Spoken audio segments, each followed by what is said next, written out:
What is up, everybody? I feel like we should have funeral music today, man. It's a sad day in Ninerland. We're happy about the playoffs in another week, but I told Rogers we're going to have to talk about this for a while. Yeah. The San Francisco 49ers have lost assistant GM Adam Peters to the Washington Commanders. Well, he will become the GM. This man, whether you want to agree with it or not, has been behind the building of this roster since 2017. And if there was one thing that I didn't want to have happen this offseason or early offseason or whatever, was that. And it happened. And I saw it. I'm very sure Rob posted it, like 11 other people posted it. I was just like, Raj, how you feeling? Yeah, how's it going, man? I'm good. It's Friday. We got no games. We get to rest. But yeah, it is a little unfortunate the 49ers lose Adam Peters. This guy's been, again, in my opinion, I feel like he's had his fingerprints on a lot of the draft picks. He may not have drafted every single one of these late round gems, but I think his scouting eye has been a big integral part. Like we've seen him, go out there and be John Lynch's right hand man. He's kind of like the lieutenant to John Lynch. So it's a tough loss. He's a big part of this organization, but I'm happy for the guy. I think it's a fantastic opportunity. And I think because Bob Myers, who went to Washington, that's his good friend. They're like guys from UCLA. It makes sense. I kind of knew the writing was on the wall. Over the last couple of years, he turned down many opportunities to stay with the 49ers. And I'm happy that he did, but it is a business and you can't let anybody be held back. And I think this is going to be a great opportunity for him. And hopefully he could turn around that franchise. And, the one thing I take away from this every year, we're sitting here talking about, with Niners lose coaches, front office members, and this and that. The 49ers run the league, bottom line. Look around the league. Look around, Aaron, and see how many former Niners players, coaches, executives are on teams and they're successful. Look at the playoffs. You got D'Amico Ryans, Mike McDaniel. It's amazing. Yeah, I was talking to my brother about it. I said, whether you want to admit it or not, the Niners have a kind of a overarching kind of hold on the league. The only thing the Niners haven't done essentially is win that big game, and they have their opportunity. All they got to do is win 3 straight games, and they're champs. And it sounds a lot easier than it actually is. But I was the reason I was very down about it. Not you want anybody to, get a promotion and move on and do what's best for his family. Although moving to the East Coast, I don't know. I know he's been a West Coast guy, so the money must have been really fire. He's got the number two pick in the draft and a lot of salary cap money. So it's a pretty delectable, tantalizing carrot being waved in front of him. So props to him. Yeah. I just a lot of people don't necessarily think he's really responsible for a lot of the talent we have on this team. They think it's John Lynch and Kyle, and that couldn't be further from the truth. Now, I don't want to undercut either the coach or the GM, but I think he's been an integral part. And when you keep losing guys that are part of that culture, eventually it's going to start to show with some of the results you have as far as drafting. But I would assume the Niners have some backup plans and scouts and other people within the team that they can promote. At least I hope they do. But it's definitely something to where when I saw the news, I kind of knew it was coming, but I still didn't want to give in. So props to Adam Peters. He might not be the only one leaving. We got a train of people that might be heading out the door. Before we talk about that, I just want to say hi to the crew real quick. The audience that was here before the show started. Raphael 562, always in the house. Thank you so much. We got Big Dad E in the house. I've never seen you before, so if you've been in the stream, I haven't noticed you. Thanks for coming through. We have Omar saying, "What up, Aaron and Raj and Niner family?" We have, of course, my better half, Jupiter Size. She said she would be here, and she's here, so I appreciate it. We have Sharisa Collins. I don't recognize you. Maybe you're from Raj's channel. I'm not 100%, but either way, thank you for coming through. Christine Workman, another now constant in the stream. Thank you so much. Appreciate you coming through. We got Carl Thomas in the house, new to the. I would assume new here. Maybe I haven't seen you. We got Della 1122 or 1122. He says, I'm excited to find out who we play next weekend. Go Niners. Yeah, me too.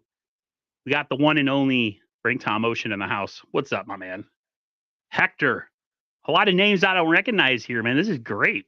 David McNiner, of course, you guys know him from the Monday show that we do, and he's always on with Brian Culp, like, 20 times a week. So if you miss our Monday show, don't worry. They stream a lot with each other. We have Bomber T. He says, bang, bang, Niner gang. Purdy's going to do his thing. Let's hope so. Yes, sir. What else? We got Randy the Elite Daytona. We have Lulu Gust. And we got a lot of people in here. We got a lot of people today, baby. So good stuff. So, and a new one, a couple new ones down at the bottom here. A couple, 3, 4. Shalonda Metcalf. Thank you for the thumbs up, the muscle arm. We got Kanan. Guys are playing tricks on me. Kanan Davis. Thank you for coming through. So, yeah, I said other people are going to be heading out the door. Let's talk about a couple. There's 3 of them, actually. Yeah. So let's talk about. I want to still kind of touch base on Adam Peters real quick because, you mentioned something saying that Adam Peters deserves credit for the draft picks, and there's a lot of people they were like arguing all over Twitter, like, oh, Adam Peters didn't have anything to do with it. I think people like to say that to soften the blow of him leaving, because obviously whenever you lose someone in your organization or any job or whatever, you want to like make it say, oh, it's not that big of a loss. But Adam Peters to me is a big loss. Like, he deserves credit. John Lynch deserves credit. Kyle Shanahan, whoever's been in that front office deserves credit. But there's like I remember when George Kittle was drafted, and they directly said, there's like a video out there. I can't remember the video, but I'll have to find it. There's a video where it shows like Adam Peters was a guy that like looked at him and he was like, man, I really think this guy could be special. Obviously, Kyle Shanahan probably saw his abilities and it's like, oh man, I like his blocking. But I definitely think Adam Peters had a big knack for that, for those late round guys. Like, he's a good scout, whether you like it or not, whether you agree with it or not. He definitely had a part in it. Whether it was he the main reason those guys were drafted, who knows? But I think he was a big reason for a lot of those guys to be drafted. And now he goes to Washington, like you said, with a lot of cap space, with a lot of good draft picks. And we'll see. Now we get to really see if he goes out there and he drafts this fantastic team, he puts this like fantastic team together in Washington, then we're going to be like, oh yeah, guess what? He was probably a big part of the 49ers. But people, when everybody leaves, they got to make it, they got to justify that it's okay for them. And you know what? It's okay to be upset. It's okay to be like, dang, that's going to be a big loss. Because to me, in my eyes, Adam Peters is going to be a loss that's like you don't just replace him overnight. There's going to have to be a process. They're going to have to find, play people that can replace him and do that job. I mean, I'm sure they have in-house candidates, and I'm sure, there's people that were mentioned on Twitter today. Tariq Ahmad, he's a director of college scouting. RJ Gillian, he's the director of pro scouting. Those are 2 guys that could take that leap to the next step, assistant GM. And again, the 49ers have a great front office. You don't become the number 1 seed with 7 All-Pros and 9 Pro Bowlers without a good front office. It's not just one guy. It's not just Adam Peters. Again, it is going to be a big loss, but I'm sure they have a multitude of great front office members that can replace him. But in the end, I wish him well, and I hope he makes that Washington team so good with everybody else, because I hate Dallas. I hate the Eagles. Let's see Washington run that NFC East. I would love to see it. So props to Adam Peters. Appreciate him. He's going to be missed. Now to answer the second part of that question, yeah, the 49ers have a lot of people that are being targeted every year, right? We got Steve Wilks, Falcons and Chargers, and then you have Clint Kubiak from, I think who was it that is poaching him? Somebody wants him as the offensive coordinator. I can't remember off the top of my head. I can't either. I know, because it was him, and then also they're looking at Brian Griese as well. Let's see. Yeah, that's not an official report, but I wouldn't be surprised if Brian Griese's name's been. Oh, okay. Well, I take your. I want to. Comment on Attorney Dan real quick. It's the Bears that are looking at the Bears. The Bears, yes. Attorney Dan says, Commander fan here. This is payback for taking Trent Williams. Listen, you're getting yourself, if we are correct, a guy that finds gems late in the draft. Hell, we got Brock Purdy because, a lot of us think for Adam Peters. So you got essentially you have an empty canvas with all that cap space and those high draft picks to essentially build Washington what they've been. I mean, they've been a bad team for a long time. They've been getting kicked by the Cowboys and the Eagles for a bit. It's time to kick back. It's time to take over the NFC West because I have friends of the family that I've known for years that have been Redskins/Commander fans. Man, they're depressed. So hopefully this brings them some not payback, but some much needed relief. But you still got to go out there and build it. Yeah. I don't get as excited with the draft anymore because that always meant that we sucked. So in a way, it's kind of like a double-edged sword. But thanks for coming through. I've never seen you before. I probably won't see you again because you're a Commanders fan. But thanks for coming and commenting on the channel. I appreciate it. Appreciate you, Attorney Dan. You know what, though? It's a soul for a soul, an eye for an eye. You gave us Trent for pretty much nothing. Well, here you go. You can have Adam Peters. And we get nothing in return because he's not a minority. So you don't get any comp picks. But yeah, enjoy Adam Peters. Treat him well like we've treated Trent Williams well. I mean, again, it is what it is. I'm happy for Adam, man. I'm super happy he gets this opportunity. And I want him to prove people that he is a good, eye for talent. I want to see Washington be successful so we can see yeah, damn, Adam Peters was damn good. That's what I want. I want nothing but success for Washington unless they play us. I want the Niners to beat them. But yeah, good luck to them. Aaron doesn't respect Bruce Lee. That's kind of an odd statement, I guess. Whatever. Big Tommy. Commanders are commanding mediocrity. Right now, they are. Always talking that ass, but that's okay. Yeah. Bashar ain't having it. Bashar ain't down with all the good feelings and hugs and handshakes. He's like, too bad they couldn't beat us on the field. Yeah. Okay, but let's just all love each other for a bit because we lost him. He's not with us anymore. I had a discussion offline with a friend who he doesn't really come on the channel. You'll comment on videos and stuff. His name is Luke Luna. Some people know who he is. Yeah. And he essentially we got into a disagreement about the importance of kind of of Adam Peters and John Lynch. And then we kind of both thought when it actually happened, he's like, I did not expect him. Even though he thinks John Lynch deserves more credit than I give him, because I think more of him as a figurehead, kind of like a CEO type, stand in front of the media, take all the hate, let everybody else hide behind the scenes. Maybe he has gotten really good he's been here since 2017. That's what, 7 years, 6, 7. Yeah. So I don't know, man. We'll see. We're gonna find out. I would assume, like I said, they got guys in the background who we don't really know about that Raj might know about because he's kind of connected with things, unlike me. So if Raj says that there's people within the organization that have maybe a chance at that job, then I 100% believe it. I have no reason not to. So I mean, the 49ers always like to try to hire from within, and then if not, they'll outsource. Because Kyle and John, I'm sure they know a lot of people, a lot of connections, but that's what they do. Like, look at the coaching tree. Kyle Shanahan has had a heck of a coaching tree. Like, he gets these guys, he brings them in. Sometimes you never heard of them. When he first came in, they had Robert Salah. Nobody knew who Robert Salah was. Quality control coach, and then he worked his way up the rankings.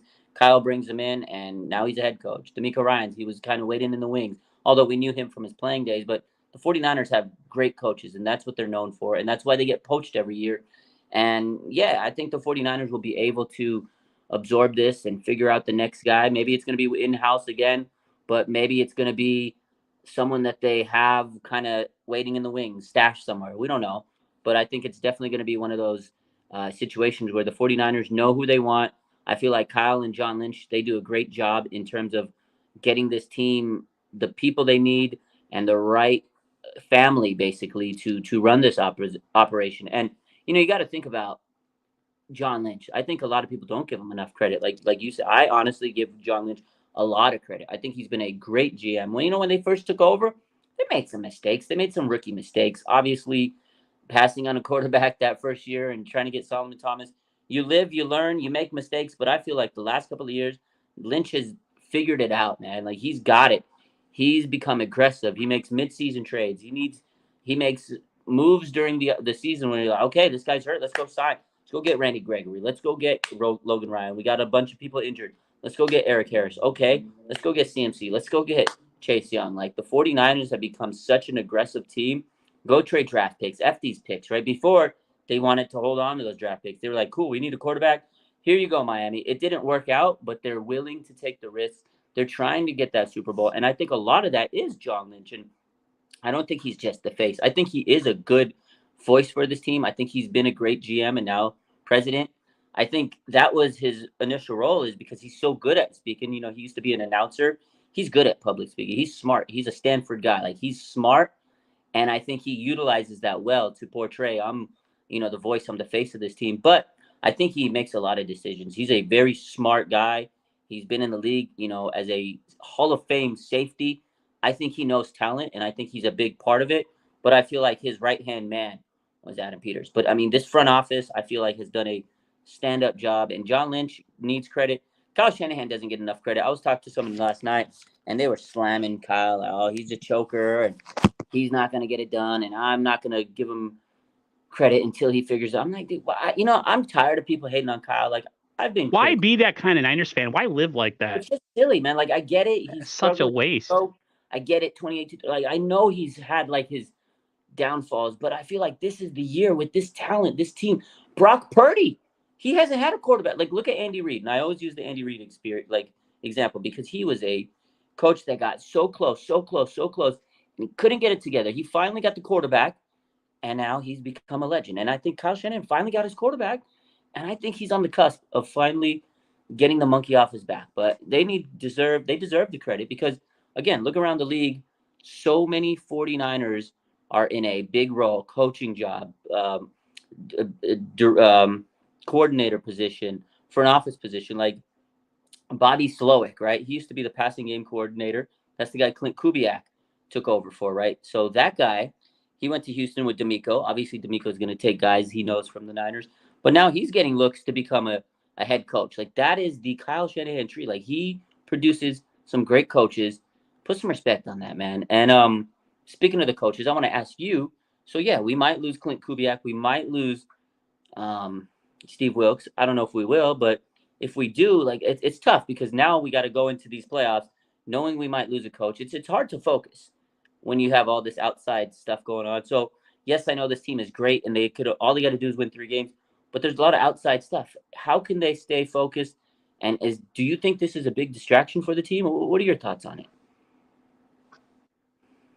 I hope it's not a big distraction, because you're going to play into a lot of 49er fans' fears, including mine, that this might be the end of an era, losing Adam Peters, that maybe that Super Bowl window is starting to close. Mm-hmm. I don't necessarily believe in that. I think the Niners, as long as Lynch and Shanahan are there, they're going to figure out a way to have a competitive roster. I like the way Cosmo here says, I like Peters, but still say they need fresh ideas. Too many first and second round misses. 100%. There's always room for new ideas and a fresh way of thinking. Not everything Adam Peters and John Lynch did, like Raj said, was golden. They messed up they've missed on some major draft picks. Solomon Thomas, Reuben Foster, Jalen Hurd. They drafted freaking what's his face? CJ Beathard, thinking he was the future quarterback of this team. Who else? They brought in who's that idiot that they brought in from the Bucks that was always hurt? The linebacker. I wasn't a big fan of him because he was always hurt all the time. Malcolm Smith. They've made a lot of mistakes. Yeah. But then I look at it like this. A couple years ago, remember how many coaches went out the door? Thank you for the Dante Pennis, by the way. I think that was the one I missed.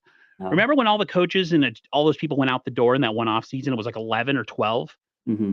We're actually a better coach team now after all those departures. So thank you, Quan Alexander. Thank you, Pockets. Oh, yeah. It's not always all bad. I'm not a gray area type of guy. I'm kind of black or white. So for me, I'm going to need to be proven wrong about this Adam Peters things, because I'm a little bit skeptical. I mean, like, I don't know how they couldn't. Did they just not want to pay him, or did they really want him to get his own fresh team all to himself? Who knows? So let me go. So I get it. Yeah, no, and I know why a lot of again, I think it's definitely going to be a big loss, but I think the Niners can eventually get it right. Because they have a great front office, John Lynch and everybody. Like I think over the years they've learned. When they first took over, they were new to this whole thing, and you're going to make mistakes.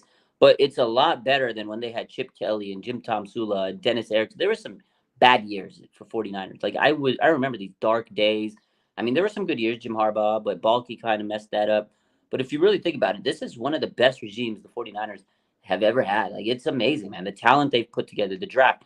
You're not going to hit on everybody. You're going to make some misses. You're going to make some hits. I wish they would have had some better hits early rounds. But for all the early round, misses they've made, they've kind of hit on so many late round picks. It kind of washes out. It kind of evens out. But in terms of, Brian or Adam Peters, like, I think a part of it was himself. Like, maybe he didn't want to be in the shadows of a John Lynch. Maybe he wanted his own opportunity. Maybe the money was good. Like, there's a lot of factors that I think that could have persuaded him to go to Washington. And again, maybe he just wants his own team to go out there and prove, like, yeah, you know what? I can do this. I can be an icon. Like, if he turns around a team like Washington, this guy's going to be loved there forever. They'll love him for the rest of his life because Washington is a storied franchise. They've won Super Bowls. Like, they want glory back. Like my guy, Turdy Dan, in the comments, he said I'm sure he remembers the years where Washington was a dominant team in the NFL and they were on top of that division. So if you live in that area, you get a guy like Adam Peters and he restores glory, that's going to be great for him. And I'm sure he's thinking, like, man, I could really become my own legend, a Washington Commanders legend, like turn this team around. So I think that's part of it.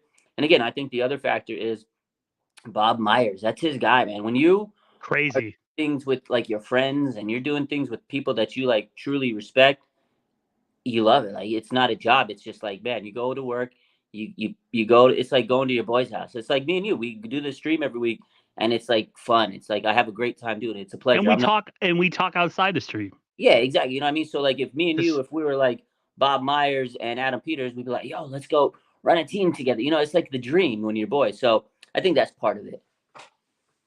I totally forgot about the Bob Myers component. I'm not a basketball fan, or at least I'm not anymore.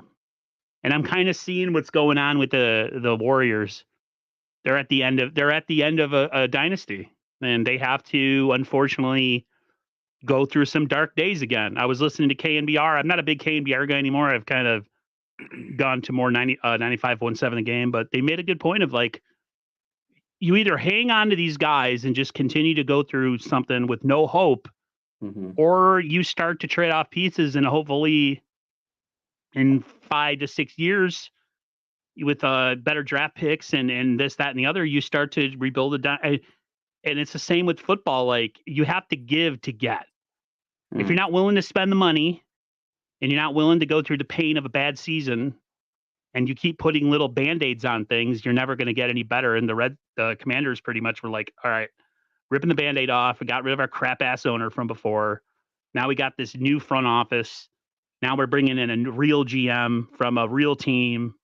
We got money. We got good draft picks. So let's do this. And so the Niners went through a lot of bad stuff to get to where they are. The ultimate would be winning the Super Bowl. We need to win the next 3 games. That's it. And I don't really care. I don't really care what happens after that, as long as we get it this year. If we lose some guys from the front office and maybe we have a wild card season next year, I'm willing to take that if we get a chip this year, to be honest with you. Bro, we haven't won a Super Bowl since 1994. I was a freshman in high school, people. I weighed 145 pounds, okay? Bro, I was 10 years. We need a Super Bowl. I haven't seen one as an adult. Like, yeah, 10 years old, 5th grade. I need to see a Super Bowl as an adult. So do I. I want to see one before I die. Yeah, 100%.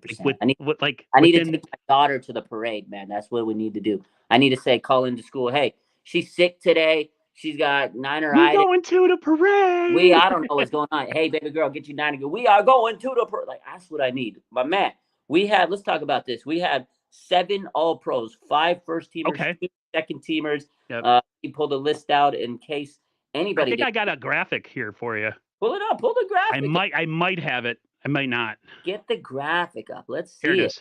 Okay. Let's go. Look at that.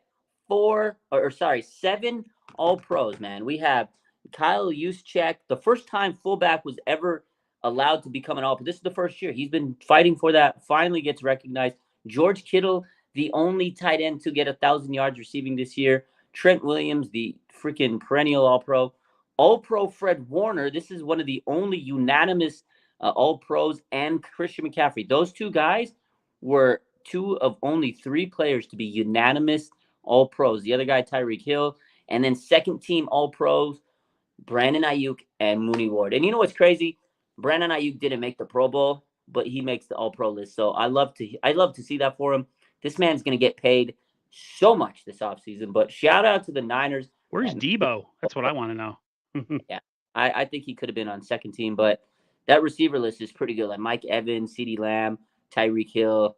You can't really argue with that. They were great. Receiver loaded in the NFL. So the fact that Brandon Ayuk got to be a second team All-Pro, and he's kind of like maybe the third target on the Niners, is impressive, man. This guy had a very, very efficient season, career high in yards. He's going to get paid a lot, Darren. But what do you think about all those All-Pros, man? Deserving. Really good team, coached by really good coaches from a really good front office. Credit again to Adam Peters and all those other people. And I told people early in this year that we got to live in this renaissance that the 49ers are going through right now and just enjoy it. I can't be those people that are like waiting for the sky to fall, or because it's not their quarterback, they're just like sitting there always mad, with the uptight sphincter, just pissed off and miserable. Why be that person? I don't understand it. So I refuse. Like I'm a pretty negative guy. Yeah. When it comes to the Niners, because I've been hurt. It's like, breakups with girls and stuff. After a while, you just become a little bit jaded. Yeah. But I dropped the wall. Kind of a thing with my life right now too. I finally lowered that wall and, let it back in after a long, long time without, any happiness. And it's like, I'm glad I did. So same thing with the Niners. Like, I'm sorry. When I see all these players and how good they're doing and they're all on these lists and everything, it's great. But to be honest, perfectly 100%, I just want a Super Bowl. Yeah. Yeah. I don't give about any of this other stuff. After the season, it would make good topic and good fodder for a live stream to just talk about everything this year and all these great things that the Niners accomplished. But right now, in my mind, all I cared about is winning next 3. That's it. Yeah. All I care about. At the end of the day, like, it's great to see all these accolades. It's cool for the players because they work their butts off, and it's great to see them get recognition because we cheer for them. We love, to see them do great, and it's nice to see them get accolades. But at the end of the day, in the grand scheme of things, nothing matters unless they win a Super Bowl. Like, because you could win all these awards, all these accolades, you can be the greatest team in the world, but if you don't get that championship, it's like, dang, man, you failed. You literally failed. It's like, you remember the Patriots a couple years back. They were undefeated, like the most legendary season. They were undefeated, marched into the Super Bowl, and it was like, oh my God, are they going to finish this entire season without losing a game? They lose the most important game of the year. They lose the Super Bowl. It's like, it didn't matter. You were undefeated. You set all these records. Who cares? You didn't finish the job. So I feel like you're right. If the 49ers don't win 3 games in this playoff run, it's going to be like, dang, man. It's going to be tough. It's a letdown. It's going to be a huge letdown because how much longer can you keep putting this team together? You got to pay people, People get old. In a couple of years, you're going to have to start looking to the future with guys like Kittle. Trent Williams is going to leave the building. Like, you got to, I'm listening to Kittle talk about sense of urgency. There better be a sense of urgency. Absolutely. He's not getting Trent Williams isn't getting younger. Nobody's getting young. I'm not getting any younger. Can we win the Super Bowl before I'm 50, please? That's all I'm asking. Because, my memory might start going. I might start yelling at the wind when it blows. Like, I need to have this Super Bowl. Somebody was talking in here, and I didn't, anyways, but where is it? Whatever. I missed a comment. I was going to say something, but I completely forgot. So I want to bring this up because Miguel says Brock Purdy is an All-Pro. In my eyes, so Brock Purdy didn't get an All-Pro nod. And again, I know you don't care about. I guess I know your answer is probably going to be, No, this one I kind of do. So do you think Brock Purdy should have been an All-Pro? He was third, right behind Dak Yes. Prescott. So it was Lamar and Dak, and then Brock. Like to me, Yes. it's an incredible achievement for Brock to be third in All-Pro voting in his first full year as quarterback. Like that's incredible. But should he have been second year All-Pro? I think so. And now the second question that I'll ask you, and I want your opinion is: so he didn't get the All-Pro nod, right? Obviously, he was a Pro Bowler because of the fact that they voted for him like crazy. So like you, that was kind of one reason why he got those votes. The fans saw him, the fans respected him, but the media, they don't respect him. When you get the All-Pro, I feel like that's more of the media voting for you. So that tells me that when it's, award season, when the MVP is dealt out, offensive player, all those awards, they're not even going to look at Purdy, man. So I don't think he's getting respected in the media. And that's what it tells me by him not being a second team All Pro. I think he should at least be a second team All Pro. But what's your take on Brock Purdy, being third on the All Pro list, basically? Now, well, I agree that we just should be focusing, at least that the players should be focusing on the playoffs. Yeah. I made a short today and I straight up said, 5 All Pros first team, 2 All Pros second team. And of course, the 2 that everybody's talking about that didn't make it were Brock Purdy and Nick Bosa. Mm-hmm. And while Nick Bosa, I think, had a really down year and has really played very below standard, Brock Purdy was top 3 quarterback in the NFL, top 2, maybe top 1 at some point. And I'll continue to say this: his draft stock, his size, and his weapons will always be held against him. I agree. It's always going to happen. I agree. And a lot of these writers are just they can't move past it. Yeah. They can't move past the fact that a team decided to go with a last pick in the draft quarterback who's got a small arm, who isn't big, who can't throw the ball deep, doesn't look impressive, over a guy who has all the requisite talent. They just can't let it go. I agree. I think the media just can't get over the fact that he was the last pick in the draft. They're like, it can't be. It can't be. He was the last pick of the draft. He's good because of the weapons. He's good because of all these all pros around him. He's good because they got Trent Williams, Kyle Juszczyk, Brandon Ayuk, Kittle, CMC. See, they're all pros. That's why Brandon Ayuk, or that's why Debo or Brock Purdy's good. That's why he's good. And it sucks because I don't think he's ever going to get the respect he deserves until he gets multiple Super Bowls and a Super Bowl MVP. Like he has to put that. And he might not even get it then. He might not. You might be right because it's still going to be, oh, well, he has Kittle, he has all these guys, and he's a system. It's still going to be people saying he's a system. It sucks, man. He just doesn't get respect. I hope he continues to play with the bag of Doritos on his shoulder. Like, that's the mentality I would have if I'm Brock. Like, okay, you don't believe in me? I'm going to prove you wrong. I'm going to keep proving you wrong. You know what, though? In a way, it's good because he's going to go out there and play pissed off. Now, on flip side, Nick Bosa, I agree. He shouldn't have been an All-Pro this year. A lot of people say, oh, Nick Bosa. And I love Nick Bosa. I think he's a tremendous player. But this year, compared to the years past, it was a down year for him. Like, I know he did get a lot of pressures. He still had a decent season. 10.5 sacks isn't nothing to, scoff about. But you got to look at the players that were also selected as All-Pros around, TJ Watt, Myles Garrett, I think Micah Parsons, and then Max Crosby. Like, who is Nick Bosa replacing on that list? And those guys were phenomenal this year. Maybe Parsons, you could probably say he played better than Parsons at, points of the season. But there were stretches of the season where Parsons was lights out. So, but head to head, I think, Bosa kind of outplayed him. But there were times where Bosa didn't put any stats on the stat sheet. And again, it's not just sacks, but I think this definitely was a down year for him. And it's hard for me to say he deserves that instead of Max Crosby, TJ Watt, and Myles Garrett.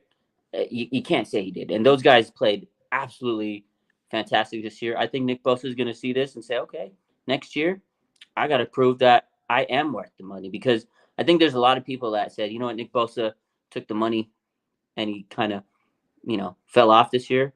But guess what? Next year, he's going to use that as motivation and probably play even better. But you know what? Also, use it in the playoffs. Why wait till next year? Going into the playoff, well, next year too, because he's going to have an all-pro season next year. But I think going into the playoffs, I think Nick is going to wreak havoc. He had a couple of weeks to rest. And also, too, you know what? People are doubting him. People are saying, you didn't do great this year. Show me why you're getting paid that money. And this is a prime opportunity for Nick Bosa to go out in the next 3 games and just dominate everybody and say, I am the alpha edge rusher in the NFL. So this is a prime opportunity for him. So people that, don't get voted or don't get the accolades, in a way, it's good because they can use it as motivation. Say, oh, okay, you think this guy's better than me? Let me prove you that I'm the best. So in a way, it's good. But at the same time, I think it's justified that he didn't make a all-pro list. So Yeah, you got to take off your Homer hat sometimes, and I don't mean Homer Simpson. I mean like Homer, as in like the team you cheer for, yeah, and like just. I think Bosa, he just to me seemed off this year. I don't know the delay of not coming in training camp. I don't know. he was You rusty could when you he could started. make comments that maybe he didn't play as hard this year. I mean, I don't think he didn't play hard. I just think he was behind the 8 ball. I mean, he didn't go into training camp. He didn't practice. I'm sure he was out there in Florida keeping his body toned up because he looked like he Oh, was he looks like a like a every woman's friggin' fantasy. yeah, His but body is 100% muscle and like 2% like water or something. Like yeah, it's I don't crazy. Like know. he's in incredible shape, but I do feel like the time off really hurt him early in the season because he was missing out there. It was like he ghosted you. It's like when you get ghosted. That's what I feel like Nick Bosa did. I feel like he ghosted us for a while, but I'm still happy that he's on the damn team. I wouldn't want to go line up against him, and I think he's going to have a Right. absolutely great playoff run, and that could, you know what? Because the season's not over yet. The season is still. This is the second half of the season. If he goes out there and has a generational run in the third, these next 3 games, nobody's going to care about that regular season. Nobody's going to even care because the playoffs is what matters. Arik Armstead, he missed several games. If he goes out there and has a generational playoff, people are going to remember like Arik Armstead helped us win a Super Bowl. Nick Bosa helped us win a Super Bowl. None of the regular season stuff matters anymore. We have 3 games. If you lose, you're out of there. Fucking cares about the regular season. Put up, shut up, go out there, have 3 great games, and we'll remember you forever. Yeah, well, you'll be a legend forever, and they never like Bill Belichick or excuse Bill Parcells says, you're world champions, and they can never take it away from you. They can't once you win it. I want to change the subject, kind of largely, Yeah. to something that happened over the week, early part of the week. We lost some legends in the coaching world, as far as like they're stepping down. One in college, and one of the biggest ones that affect the 49ers is Pete Carroll is no longer the coach of the Seattle Seahawks. Your thoughts? Yeah, man. What a last few days in coaching world. Like I'm sitting there going, no. Oh my God, no. Oh my God, no. Like, okay, so you had Pete Carroll, right? In a span of 24 hours. Pete Carroll, one of the greatest head coaches. I mean, maybe Say not what you want about him. He's a great coach. great coach. Maybe not the greatest in the NFL, but he did win a Super No, Bowl. He's a good coach in the NFL. But in college, this guy he made a massive dynasty with the USC. Those Trojan teams were so damn good with Reggie Bush and Liddell White and all those. Like those teams were so much fun. Matt Leinart, like man, those were some of the best football teams I ever watched. And again, he was a football legend. And then you had Nick Saban, probably the greatest football head coach of all time in my era. The years I've been alive, Nick Saban, like you're always like, God, Alabama, they're back, Alabama, and then like this guy created so many superstars. Like there was a list they listed out all the players that he's responsible for getting drafted in the NFL. It's crazy, man. Like you just know he's been one of the most talented coaches. And then his buddy, the guy that they coached together in Cleveland before all this stuff happened, Bill Belichick, one of the greatest head coaches of all time. He's not going to be coaching anymore with the Patriots, at least. He still might coach somewhere else. It's crazy. I mean, Pete Carroll, say what you want. He had the 49ers numbers for years. I don't know. It's going to be a frenzy. And that's why I said, like earlier, the Niners are losing coaches. And it just shows you that some coaches, like Kyle Shanahan, he has such a great coaching tree. And now he might one day be remembered like Saban or Belichick. If he can get the monkey off his back and start winning Super Bowls, who knows? In 20 years, we're going to be like, man, remember when Kyle Shanahan? He could be Andy Reid. He could be. You never All know. those years he could have won a Super Bowl, and then he finally gets his quarterback. Now he's got two, Yeah. and So he's it's considered crazy. one of the best ever. So He could be. You never know. He might be in that talk one day, but it is crazy to see all those coaches just that's a big part of my childhood watching every single one of those coaches. And the crazy thing about Nick Saban, I can say I got to witness his final game live the Rose Bowl. That game was a heck of a game, and I can always say I got to witness the downfall of Nick Saban. That crazy, crazy. The best Niner fan, who I hope changes his name again if we win the Super Bowl. He says, "Imagine if Harbaugh went to Seattle." I've been thinking about that a lot, and to be honest with you, it scares the living crap out of me. Can you imagine? Because he will Revenge. make them believe. Yeah, and then you get revenge on the Niners. That would suck. Well, the Niners can get revenge on him and still beat him. Yeah, we'll see. Let's not worry about that right now because it hasn't happened. Hopefully, he'll go to a team like the Bears or something. What do you think about Belichick? Where's he going? Where do you think he's going?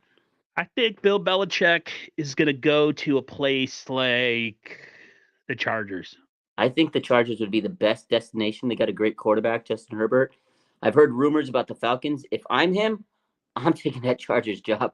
The only problem is the Chargers don't have a fan base. Atlanta does. Yeah, I don't think he cares, though. He just cares about doing his thing. Well, you got to think about it this way. If he goes to Atlanta, they play a garbage division. He could probably win that division. You go to the Chargers, you got to play against Andy Reid and Patrick Mahomes every year, twice a year. Yeah, I think he's going to want to go to a place where he can get at least 5 wins a year, at least. Otherwise, he's going to be getting spanked all the time until he gets a real team. Yeah, you don't want that. I don't know. I don't think he's going to be around super long. I mean, he's 72. How long are these guys going to keep going? I mean, like they're in their 70s. Man, my 70s. If I'm alive, I'll be happy. I know. Let alone coaching an NFL team at a high level like that. That's what's incredible. Like people could say what they want about these guys, but bro, they're in their 70s coaching. Like that's a lot of work. Coaching, game film, studying, game planning. And I think that's what Nick Saban said for part of it. It's just got harder as I got older. Like it literally started catching up with me, and at some point you just got to throw in the towel. And I think too with college, the NIL that changes the game, the transfer portal, it's a different game than when Nick Saban was able to recruit every single great player, and now he can't recruit people, or the recruits he gets that are sitting in the bench. Oh, I'm going to transfer to another team because I'm not going to go to Colorado and play with Deion. Yeah, and that's the thing about the transfer portal. Any team can get stars that are just sitting around. Like, let's say you have 3 blue chip quarterbacks, and you're like, okay, this quarterback's going to play for 2 years. Then the next guy's going to come in, and then that final guy will be, after those 2 years. And it was easy. You could just get all the great quarterbacks, let them sit there, develop, use their redshirt years. Now, say quarterback 3 sitting there going, man, I want to play. I want to get drafted. I want to be a number 1 pick.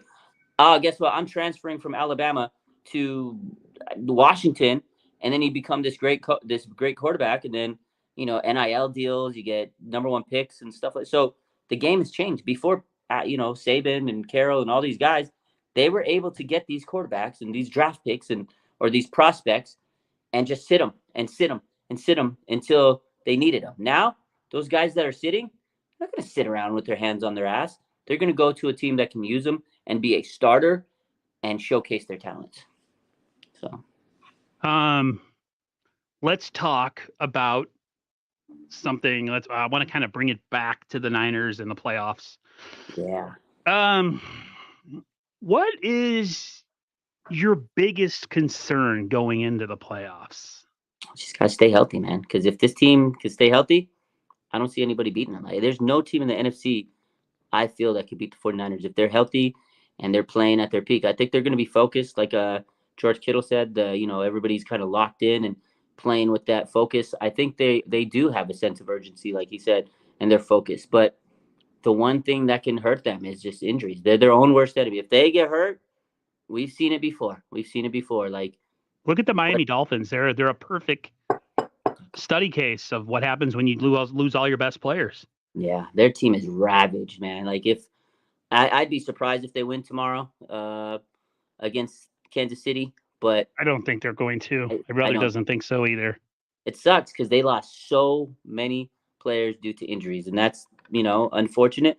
And that's what the Niners have done over the years. When they get to the playoffs, they've kind of fallen short because they've had injuries and really impacted them. Like they are, I feel, at the best position they've been in a long time. They don't really have big time injuries.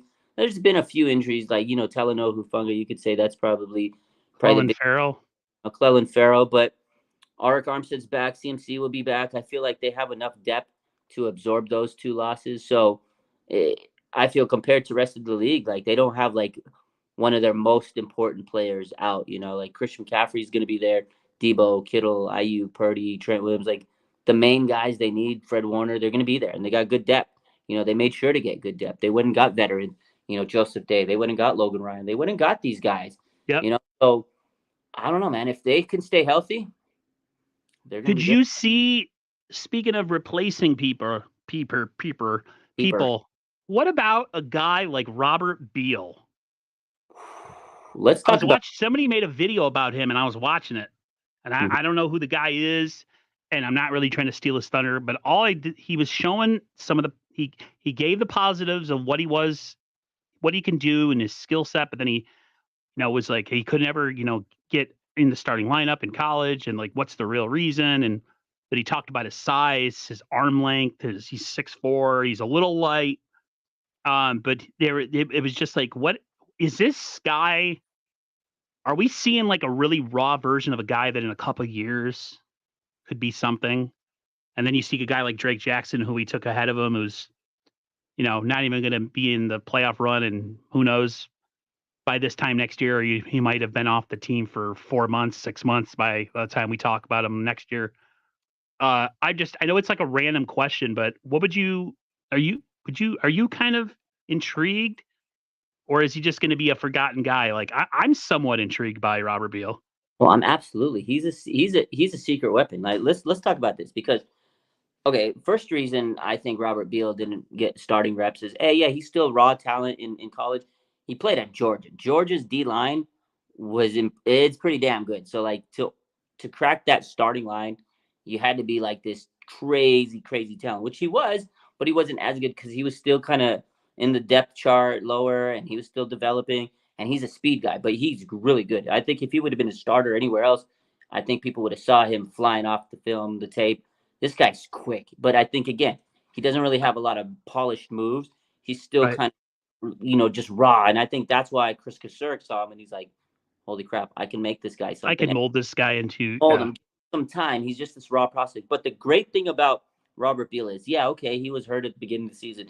It took him some time to get there. But now he's fresh legs, Aaron. He's fresh legs. This league, every team has played 17 games. This man is fresh. He's 23 years old, fresh legs. He's a speed rusher off the edge. Are you kidding me? This is the best thing that could have happened to the 49ers, is having this guy actually having to miss time in the beginning of the season. Because what happens with rookies?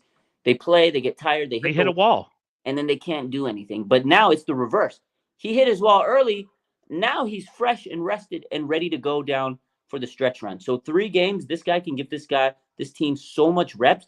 And again, okay, Clelin Ferrell's hurt. You can take some time off because we got Robert Beal. Drake Jackson, he had surgery this week, as we saw.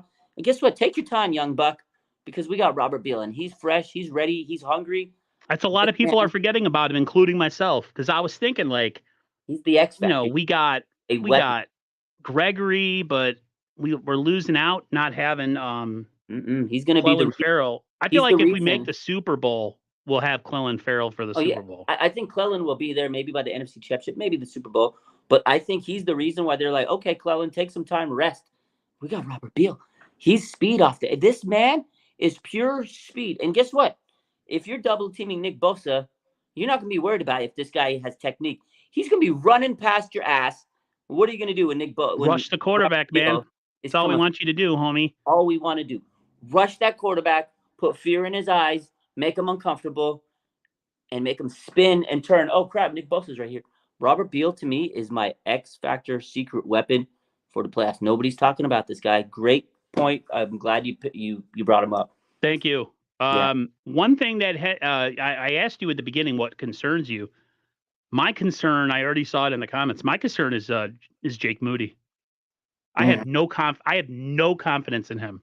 None. I don't want him touching the field.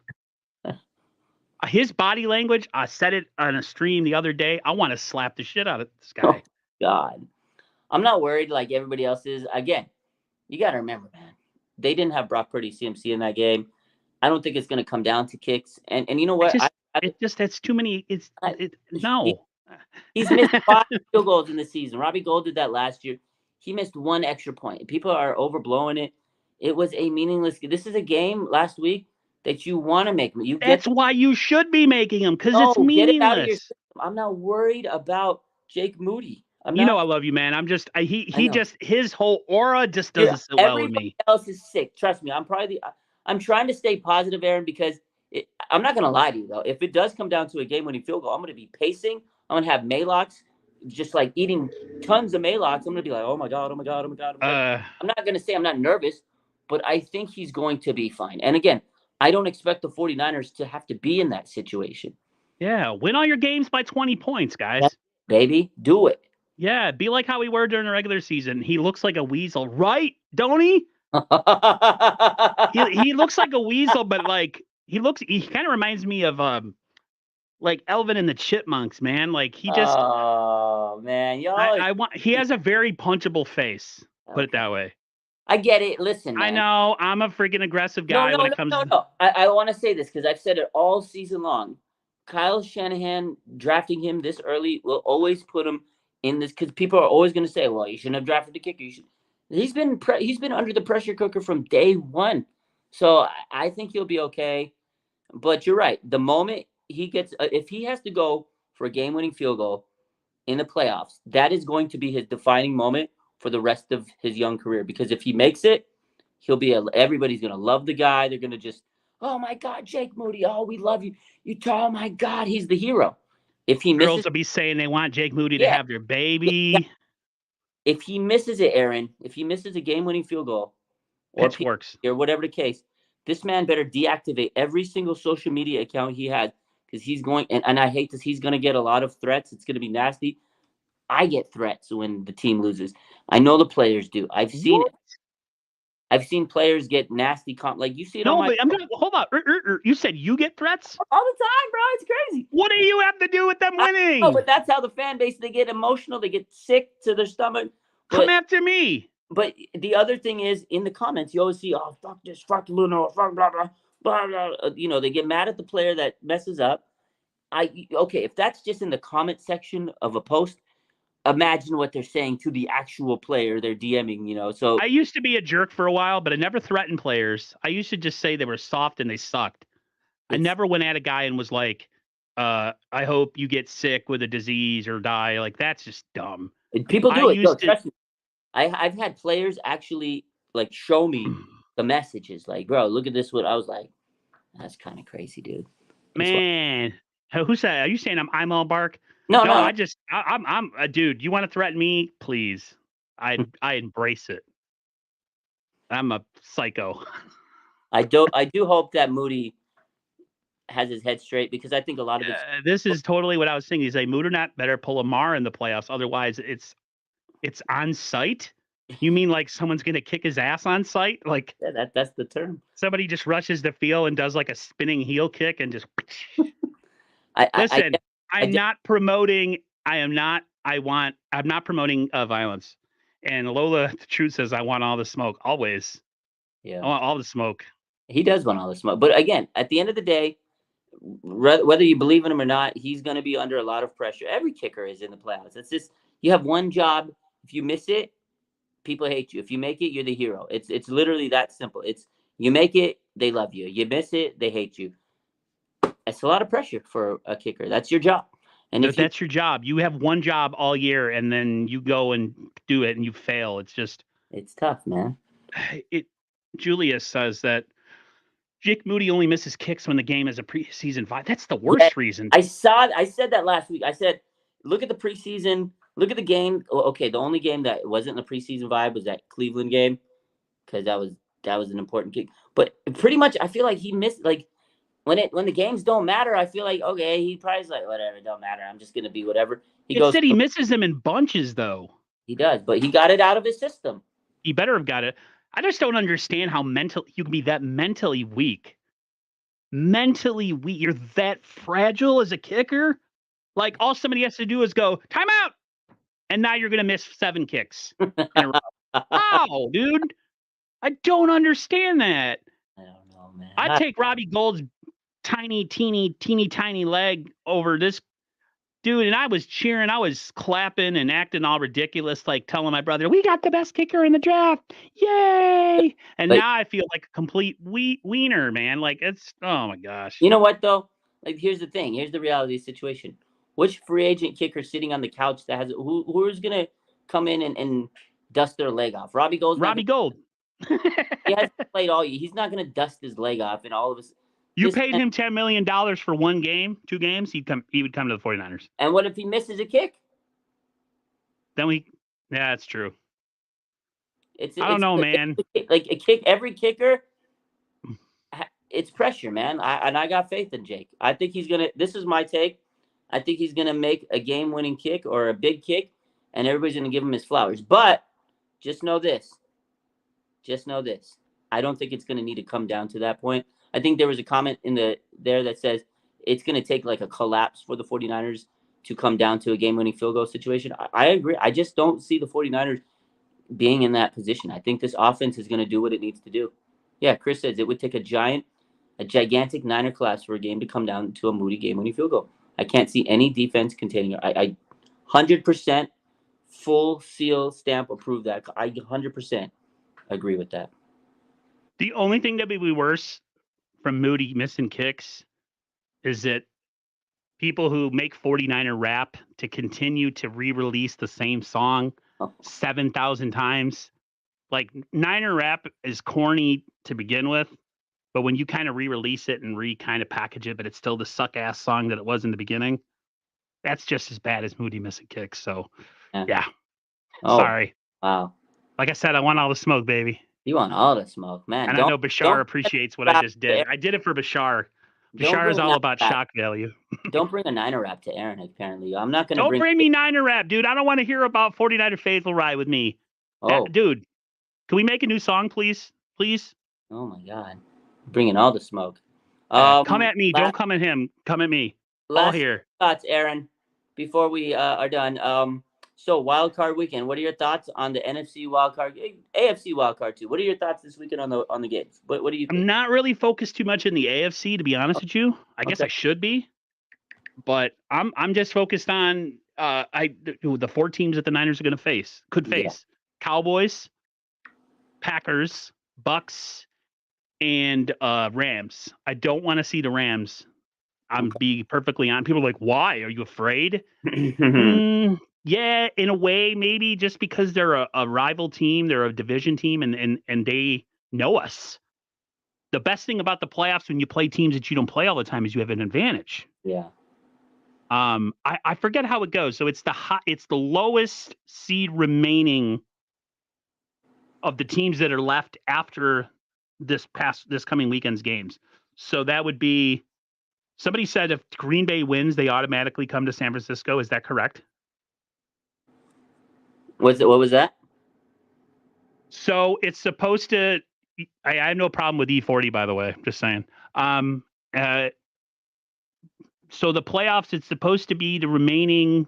So whoever has the lowest seed of the remaining teams, and then somebody else said to me, if Green Bay wins, that's automatically. It's automatic because they're the lowest seed. They're the 7th. So let's run through these real quick before we head off. So we got Packers, Cowboys. If the Packers can pull off the upset in AT&T Stadium, they're going to play the Niners. No matter, the other teams don't matter. If the Packers win, Niners, Packers. Okay, so Niners, Packers in the division round.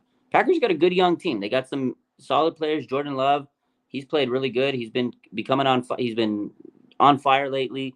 They got some young players on defense that are pretty good. It's an underrated team. I think people are overlooking them. They got Luke Musgrave, Romeo Doubs. They got Christian Watson. They got some really strong players. They got a good coach. I think they could pull off the upset, but I think the kicker here is Dallas, just too good at home. AT&T Stadium. I feel like Dallas is going to win this game, but I think this might be one heck of a game. You can't count out the Packers. They've played really good. Rashawn Gary on defense. They got some players, man. I think they'll make this a game, but I think it's a team that's still too young, and they're going to need to learn from this. But I think it's going to be a heck of a game. Jordan Love versus Dak Prescott, man. If the Packers win, they play the Niners. But who do you think's winning that game? You think Cowboys win that game? I think Dallas will win. Yeah, I think so too. Good, too talented, and they're at home. Yeah, I think the home. If it was in Green Bay wins that game, hands down.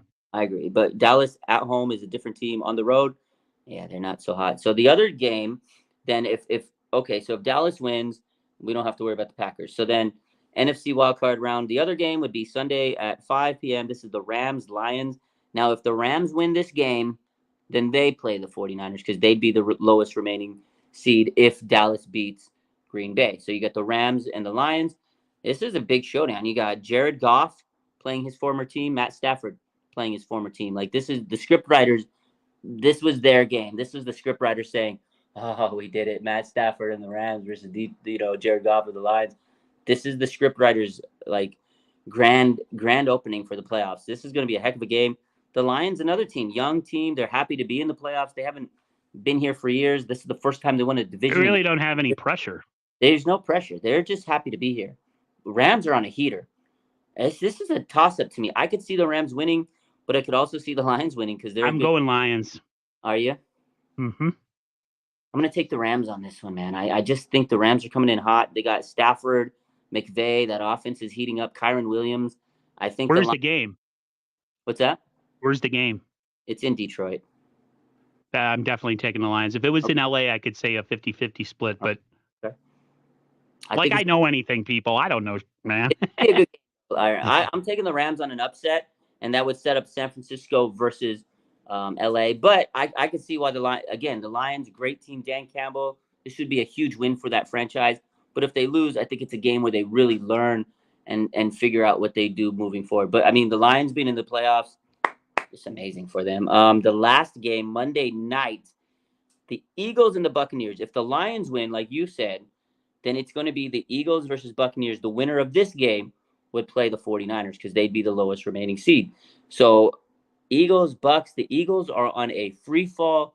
They're injured. Jalen Hurts is on an injury watch. Something's going on with their receiver, too. A.J. Brown deactivated his social medias. He's hurt. They're on a free fall. Devonta Smith. I'm to San Francisco, AJ. I don't know. This whole team is falling apart. The 49ers broke their soul. They exposed them. The Buccaneers at home, I think they're going to beat this. I think they're going to beat the Eagles. And this is a team last year that was in the NFC Championship. They went to the Super Bowl, the Eagles. I think the Buccaneers. Did you see the reports that they could fire Sirianni? I saw that. If they have a collapse. Can you imagine? Think about that. That peacocking, arrogant son of you-know-what. Mr. looking at the camera and nodding. Gives all American Italians a bad name. We don't act like that. Only that punk ass does. I hated it. Bashar knows how I am about people who don't represent Italian people the right way. So I'm all about, if he gets fired, I might have to make a video. Might have to buy an Eagles jersey or something that says Sirianni on it and just do a little fat boy dance with my belly. Just like, woohoo, but we'll see. I mean, it's possible that he gets fired because look at the coaches that we just talked about earlier. Imagine that the Eagles go and say, "Hey, Bill Belichick, come to Philly, work with Jalen Hurts and AJ Green, baby." Like, there's so many good coaches available right now. Sirianni, would you really be willing to take that unit of players and give it to an old ass coach like him? Belichick's one of the greatest coaches of all time. I would. Is he though? No. Listen, I was all about him and Tom Brady being like symbionts, right? But he can't win without a real quarterback. But maybe I guess the rest of the league can't either. Respect the heck out of Bill Belichick. But yeah, man, I think the Eagles are losing this game. I feel a lot of teams, they fell apart. If they fall apart, Sirianni better get used to. That seat might get very, very hot for him. Very hot for him. Whew, that's spicy. What do you think? Like somebody's frying freaking arancini up in that place. Who do you think? I think the Bucks win. So I think the Eagles are done. Okay. Stick a fork in them. If the Eagles win that game, that would be really weird. It'd be like, huh? It would be like against type. Like all of a sudden they're going to turn it on in a playoff game, and it's in Tampa, right? Yeah. Yeah, I just Baker, baby, Baker. A lot of 49er fans want to face them and break them, but we already broke them. So if the Buccaneers win, they play the Niners. No sweat, right? Now, if the Eagles win, 49ers Eagles division round. Oh, somebody said it was a shit take. What's a shit take? Tell me, please. That's a shit take, Aaron. My rap talk, I'm just being an idiot. I'm being goofy. That's all. I don't know. But All yeah, right. Eagles, if the 49ers play the Eagles division round, would you be worried about them or no? Because they're falling apart. Uh, Still a dangerous team, right? it's still a danger. Yeah, that's the thing. And they're still a dangerous team who has a lot of good players. But I just don't think they're good. I think they're tapped out for the year. About Baker cooking them. No, I just think the Eagles are toast, man. I don't To be think honest with you. I think Baker's going to cook them. I do. We'll see. We'll see Who's who's got right. a mangled finger, and I see Brown erased his Eagles content from his page. Yeah, that's some weird stuff, man. Right before a big playoff game, you kind of disengage. But maybe he's doing it to focus on. I don't know. Man. It's just weird because he has been getting a lot of hate comments. So maybe he just wanted to like focus and worry about social media. That's the thing about social media with these young cats, and even some of us old heads like myself. Like it's my Belichick take was a shit take. I'm sorry. Yeah, Belichick. I know. I'm just being. You know what? Hey, listen, man. I'm old enough to where I have a couple bad takes in me. You gotta let me have them.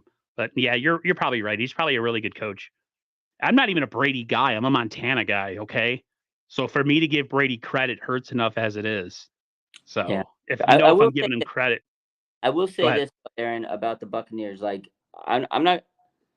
If the Eagles beat them, it's not going to be like a surprise because the Buccaneers. There was someone in the comments that said they barely beat the Carolina Panthers. Where they beat them like 9-0, 12-0, something like. You barely beat the Panthers. That could be a little concern coming into this playoff game, unless they weren't playing their hardest because it Right. was game of the season. But I mean, to barely beat the Panthers walking into the playoffs doesn't strike fear if you're the Eagles. So if you're the Eagles, saying, "Hey, they barely beat the Panthers. We're the defending NFC championships. We got to step up." So I think it'll be a good game, but I ultimately see the Buccaneers pulling off the upset. I think it's an upset if the Buccaneers beat the Eagles, but it's gonna be fun, man. I'm excited. I cannot see who it's going to be an interesting weekend. We don't have to watch any football, but oh yeah, we do. We're watching. I mean, no, I'm not. I don't. We don't have to watch any football that has any effect on us emotionally. Just personal takes and our wants of who we want to play. I'm just like, man, the time for talk is done. Even with us content creators, I feel like we've said what we could say about everything. I'm kind of glad that the Adam Peters stuff happened today because I feel like there's such a a big time gap between the last game that we played that meant something and this playoff game. So like the Adam Peters stuff makes you think like, is this the last hurrah for this current group of players? It's always going to be a last hurrah for a current group of players because your team's different every single season. I mean, the majority of the Niners will be back next year, but guys, like for instance, Trent Williams, if they win a Super Bowl, why come back? He's done. He got his championship right off in the sunset. You're right. I would dip. I would take my broken 6'5", 300+ body. He's a monster. He's one of my favorite players, but he's hurt a lot. And I mean, look at how he plays. He's such a phenomenal player. He's a beast in the trenches.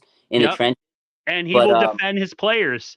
Yeah, I'm not gonna lie. In the NFC Championship game last year, when he spiked that dude off the ground, I was so happy. I was too, bro. Because I was like, what? Was going right, and we were all pissed. Like you could tell, everybody.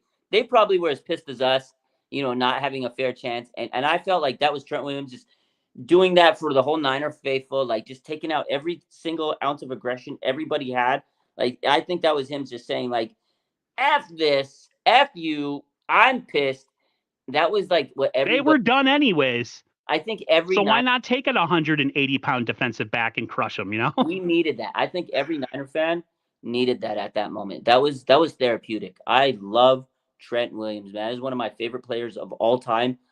I'm going to miss this guy when he's gone. Like, I don't want to even think about it. But if they win a Super Bowl, Aaron, he's retiring in this. And I don't blame him, man. He's grinded 14 years. He's battled cancer. This guy has done everything. All pro bowler, the greatest left tackle I've ever seen play the game, man. I want to see him win a ring. Just like Bud says, Kittle. Armstead, you could say what you want about him, but he's been here from when it sucked to be a 49er till now. He's an As OG. much as I can get on him for feeling like maybe he's overpaid, he deserves a ring. Kittle deserves a ring. They all do, but certain guys deserve it more. So many players, man. Deebo Samuel deserves that. Deebo, Christian McCaffrey, guys that are backups like a Tayshaun Gibson. I would Yeah. love for a guy like him I to would get a love to ring. see him.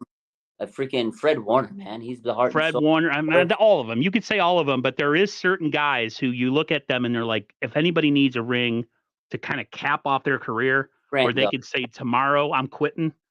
Trent, though, big time. You're right. Arrivederci. Armstead's a grinder. He went through so much adversity through his career. Like early on, people were calling him a bust. He couldn't stay healthy. Then he became really good, and then he got hurt. It's just he's so important to his team. But and he's an OG, man. He's the longest tenured Niner now. Respect to him, man. He lasted, transition, like coach change and GM change. Like that doesn't like usually when new guys take over, they're like, all right, we gotta get rid of this scrub, this guy. Let's get rid of all the old guys we can get. He lasted, man, and that speaks volumes of who he is. And you saw how the locker room, like when they played that video a couple months ago when they announced he was the Walter Payton Man of the Year nominee, like the players, those defensive linemen were like, we look up to him. He's our big brother. He's our guy. So guys like that definitely deserve it. I like the Tayshaun Gibson mention because he's a veteran, man, and he's been in this league for a long time. He deserves a chip. And yeah, honestly, man, Kittle, this guy was there for some dog years. When the 49ers first got Kyle Shanahan and John Lynch, he was one of their first draft picks. And he has been through everything. He went through quarterback after quarterback.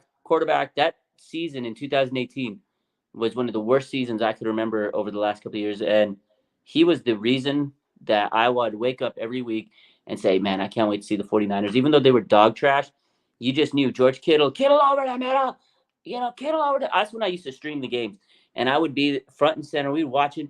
And every time I was like, Kittle, I would lose my mind.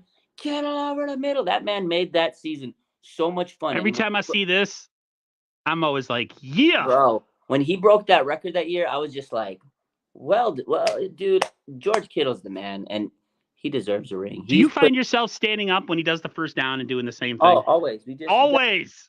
Gotta do I'm freaking 44 years old, and I stand up and do the boop. Yeah. Yeah, VZ said our year, we've been through too much. We really have. VZ, we've been through too much for a long time. We've put up with a lot as fans. It's time, dude. It really is. It really is time. Yeah. It would break my heart if they fell short again. I don't know what would hurt worse. Getting dumped at the altar or the when you're about to get the ring put on your finger, or the 49ers figuring out a way to biff this season. I think the 49ers losing might take the cake on that one and I've never gotten close to getting married, so I wouldn't know. I don't know. Don't do it. I don't know.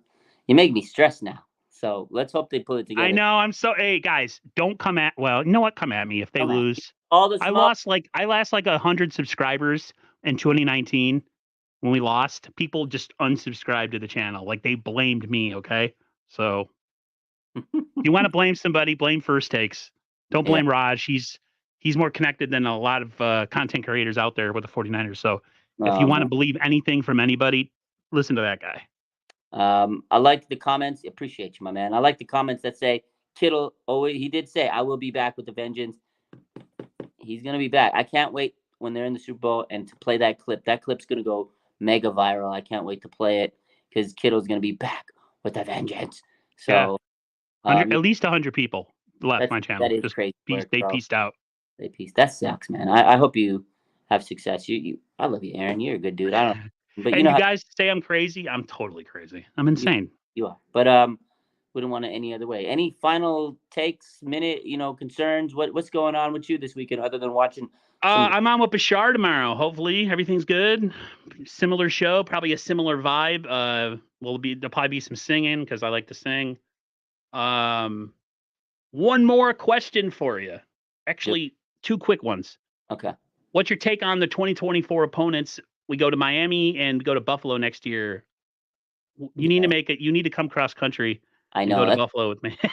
Fun schedule next year. I think we talked about it briefly last week. That's a fun schedule. So many road games I would love to see. I wouldn't mind going to Buffalo. I've never been to the East Coast, so definitely be able to go down there, check a game out. I'll keep you warm. I'm sure fat. I'll stand next to you. I'll absorb all the cold. The one game I want to go to though on a road game would be Green Bay. I want to go to Lambeau, man, because that to me is like one of those stadiums. That's football. Yeah, you need to experience that. So I think next year, if I do go on a road game, I'm going to Green Bay, and I'm going to try to get Gold Bar to sponsor me to go to that one. So that's the one I think I want to go to because they sponsored me to go to Arizona this year. Heck of a time. I think that's the one. That's awesome. That's the one. And then real quickly, Miami would be awesome. Me and my brother are talking about it. It's probably not going to happen. You got to do it. You got to do it. Jared's like, all right, well, yeah. I'm like, let's just do it, bro. Quickly. Yeah. Ronnie Bell has taken a huge drop off this team, and he's kind of become persona non. What is that? Persona non grata. Yeah. Jauan Jennings and Ray being back. Have we seen the last of Bell for the year? I mean, for the year probably, and I don't think it's anything bad. I'm sure he'll be there on special teams, but I don't expect him to have a larger role because Jauan Jennings is back. Thank God the man's back. Thank God, man. I'm so glad. I was worried about that. Me too. Ooh. He had the bell ringing, man. Whatever he did, he got a bad concussion. But I'm glad he's back. We need that. His energy, he's that just attitude. That we need those third down catches that are 2 yards that turn into 15. We need that guy's energy. I'm glad he's back. And he's another guy. The other day I said I think he's going to be my breakout player for the playoffs, like the X factor. If you want to talk about X factors, I think he's the guy. He's in a contract year. Remember, 3 games to go to prove you can get some money. And I'm really happy he's back. And yeah, Ray's back. I think that's going to take away Ronnie Bell. And it has nothing to do with his skill set. He's a rookie. He's made mistakes. And what did we talk about earlier? Sometimes rookies just hit that wall. I think Ronnie has. Kyle needs to make sure he has the veterans and the players that are ready to take them to the next level, to the Super Bowl. Ronnie will have his chance. He'll be part of the future, and they'll develop him. He'll continue to get better. But right now, you need to make sure you have all hands on deck. You need your best players. Right now, Ronnie Bell's not one of the best players. He's definitely got a bright future. But the return of Jauan Jennings, the timing couldn't have been any better. So it was good for Ronnie Bell to get a lot of, experience and reps and snaps, and he'll learn a lot. But it's time for Jauan Jennings to come back and take his role. 100%. Yeah. Thank you, man. That was good. You did good. I think we've said everything we needed to say. Everybody have a great Saturday and Sunday watching football, and Monday. Monday, baby. I'll be back on tomorrow at 6 Eastern with Bashar, 49er Minded, where we get in the minds of 49er fans. My guy. So everybody, till then, I'll see you tomorrow. Raj will probably see you. I mean, he was on Instagram before we got on. He's probably going to be on Instagram after we get off. I don't know, or on his own channel. I might try to stream the games on TikTok this weekend. We'll see. See how it goes. Is that why you have your voice lowered so you sound like this and stuff? I don't know. I'm just tired. Sometimes my voice sounds. No, you literally sounded like Satan took you over. Oh yeah. I don't know if the league does that on purpose. If there's audio playing in the background. Oh yeah. But you were sounding like Satan. You were sounding like Beelzebub, man. Maybe it was just my internet or my feed or something. I don't know. It was weird. I don't know. That's weird. I hope. All right, everyone. Yeah. We'll talk to you guys later. Go Niners. Appreciate the support. Peace. Yep. Take care, everyone. See ya.